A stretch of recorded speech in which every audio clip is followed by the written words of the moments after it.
संगमनेर तालुक्यातील मांडवे बुद्रुक येथील नंदाबाई किसन सोडणर या महिलेचे 8 दिवसांपूर्वी 1.5 तोळ्याचे सोने चोरीला गेले होते. तर नंदाबाई किसन सोडणर यांनी घारगाव पोलीस स्टेशन येथे गुन्हा दाखल केला होता. 8 दिवस होऊन देखील अजून काही तपास लागलेला नाही.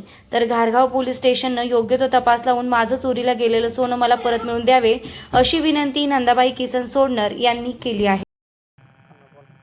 माझं नाव नंदाबाई किसन सोडणर आहे.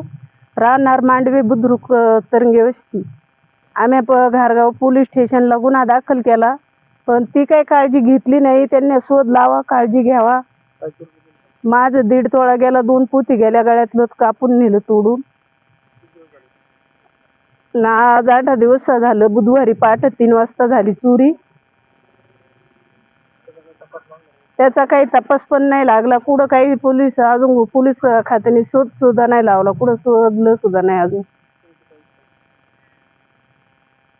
आमची इच्छा आहे का ती शोध लावून आम्हाला ते माणूस शोधला पाहिजे, सापडला पाहिजे. अशी शोध लावायला पाहिजे. आमचा डाग पण सोनं पण भेटलं पाहिजे.